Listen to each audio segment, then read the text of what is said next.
it was a long road to the NFL stage for Shedeur Sanders. So they're up randomly promoting Shedeur Sanders. Shedeur Sanders ain't said nothing. He ain't done nothing. He ain't done nothing. The Cleveland Browns are out promoting Shedeur Sanders all over their social medias as the guy. Take a look. To say the Cleveland Browns just did something that's making waves across the NFL. Without any prompting, without Shedeur Sanders saying a word or doing anything newsworthy, the team's official social media accounts dropped a full promotional video positioning him as their franchise quarterback. Not a developmental project, not a backup competing for reps, the guy. And the timing of this tells you everything about where the organization's head is at right now. life.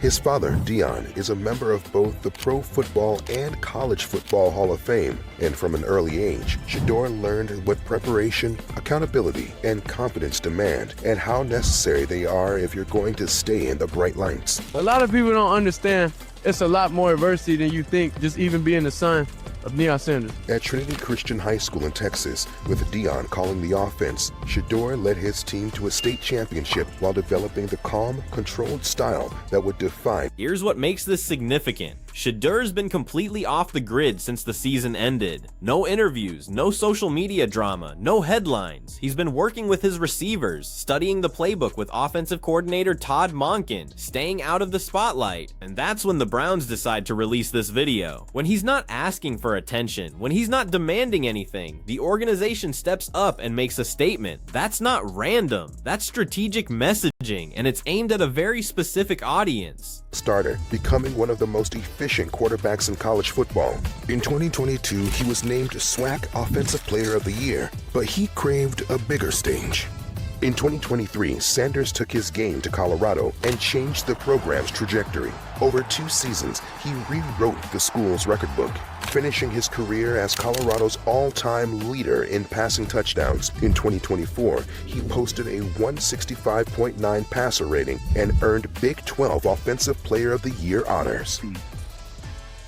Watch this promotional piece the Browns put together. They're not just highlighting his college stats or his rookie season numbers. They're telling a narrative about preparation, accountability, confidence under pressure. They're connecting his upbringing under Deion Sanders to his readiness for the NFL stage. This is franchise quarterback mythology building in real time. You don't create content like this for a guy you're not committed to. You especially don't do it when you've got a quarterback on a guaranteed contract sitting in the same building. That's where the journey starts.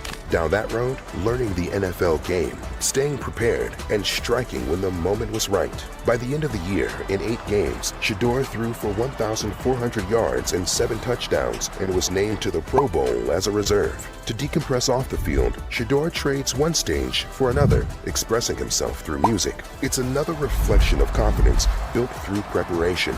The only attention he's truly seeking is to the details.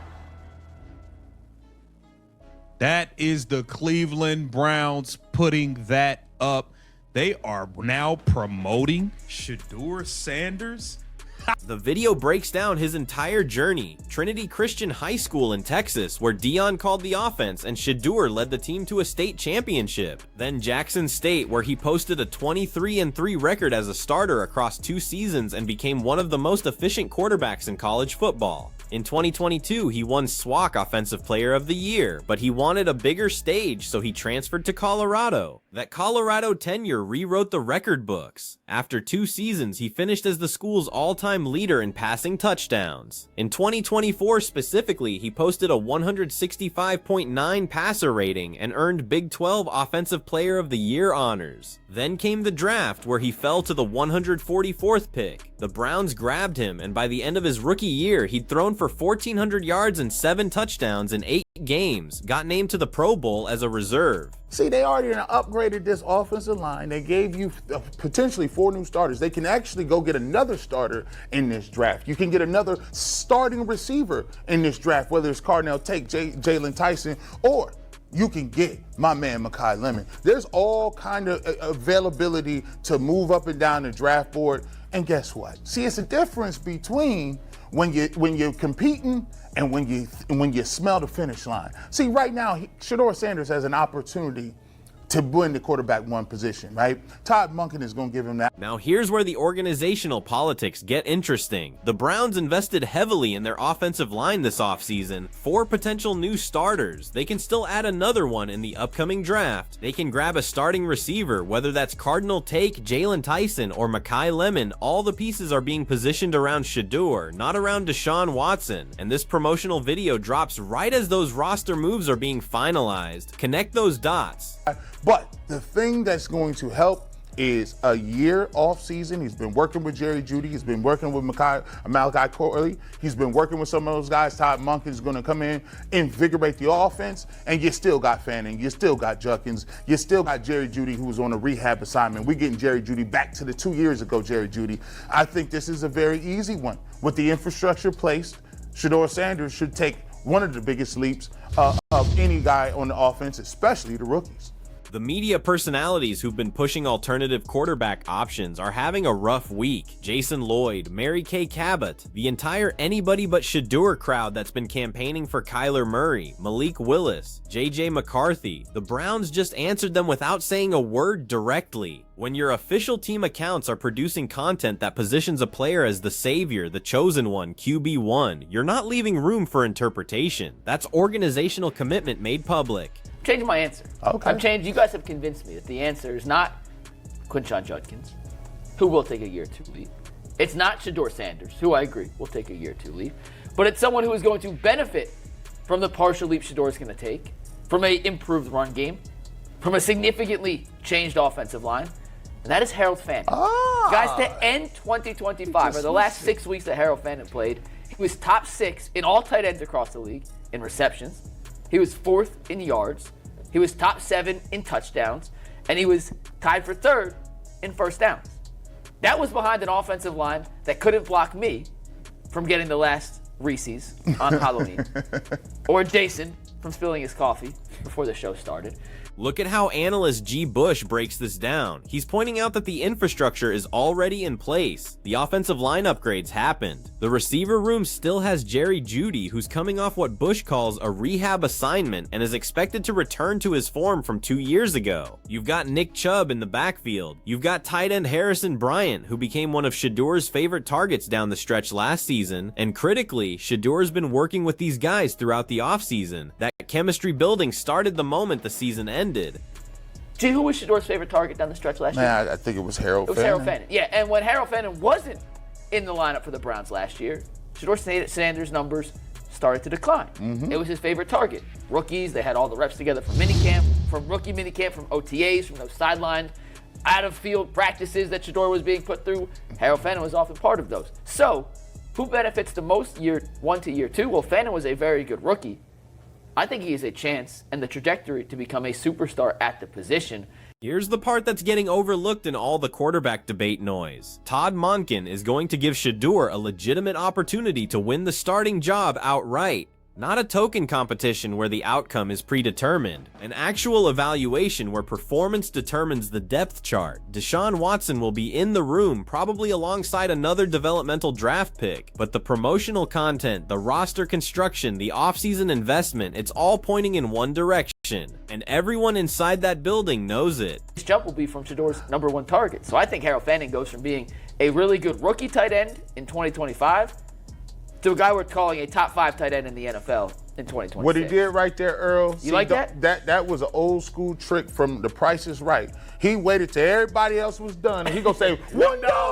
$1. Oh, come on now. That's hard to beat. He didn't. The comparison to other rookie situations is stark. Most first-year quarterbacks are fighting for practice reps and trying to prove they belong. Shedeur's getting franchise quarterback promotional treatment before training camp even starts. That's organizational buy-in at the highest level. That's ownership, front office, and coaching staff aligned on a vision. And when you see that kind of unified messaging, it usually means the decision's already been made. The competition is real, but the preferred outcome is clear. Now think about what this means for the rest of the roster. When players see the organization promoting Shedeur like this, they know who they're building around. When free agents are considering Cleveland, they know who's going to be throwing them the ball. When the media asks about the quarterback situation, there's now a very clear narrative the team can point to. This promotional video isn't just fan content, it's a statement of organizational direction that impacts every football decision moving forward. The anybody but Shedeur crowd built their entire argument on the idea that the Browns would be desperate for a proven veteran or a higher draft pick. They assumed the organization would panic, would chase the next shiny object, would abandon their investment in Shedeur after one season. This promotional push destroys that narrative completely. You don't create franchise quarterback mythology around a player you're planning to replace. You don't invest in offensive infrastructure around a player you don't believe in. You don't make public statements this bold unless you're prepared to back them up with playing time. And here's what makes this particularly smart from a team building perspective. Shedeur's been quiet, working, staying out of controversy. He's not demanding anything, not creating drama, not forcing the organization's hand through media pressure. He's doing exactly what you want a young quarterback to do. And the Browns are rewarding that approach by proactively supporting him, by building around him, by sending a message to the entire league that they know what they have. That's how you build organizational culture. That's how you create the kind of environment where young players develop into franchise cornerstones. The timing also matters for another reason. We're heading into the draft, into free agency decisions, into training camp preparation. Every team in the league is evaluating their quarterback situation right now. The Browns just told everyone exactly where they stand. No ambiguity, no mixed messages, no room for speculation. Shedeur Sanders is their guy. The infrastructure is being built around him. The promotional machine is supporting him, and anyone who thought this was still an open question just got their answer in the form of a professionally produced hype video on the team's official channels. So where does this leave Deshaun Watson? Where does this leave the media members who've spent months arguing for alternative options? Where does this leave the fans who've been divided on this quarterback situation? The Browns just forced everyone to confront reality. This is the direction, this is the plan, this is who they're building around. And if you're still arguing for someone else, you're not reading the room. Organizations don't make statements this public, this bold, this definitive unless they're absolutely certain about the path forward. The question now isn't whether Shedeur will get his opportunity. The question is what he does with it. The stage is set, the supporting cast is being assembled, the organizational backing is clear and public. Everything a young quarterback could ask for is being provided. No excuses, no obstacles, no uncertainty about whether the team believes in him. The Browns just showed their cards to the entire league. And for everyone who's been waiting for clarity on Cleveland's quarterback future, you just got it in high definition with dramatic music on the team's official social media accounts. So here's what I want to know. Do you think the Browns are right to go all in on Shedeur like this? Or are they making a massive mistake by publicly committing before he's proven he can be a franchise quarterback? Because there's no middle ground anymore. They just eliminated that option with this promotional push. Drop your thoughts in the comments. And if you think I'm reading too much into a social media video, explain to me why organizations spend resources creating content like this for players they're not committed to. I'll wait.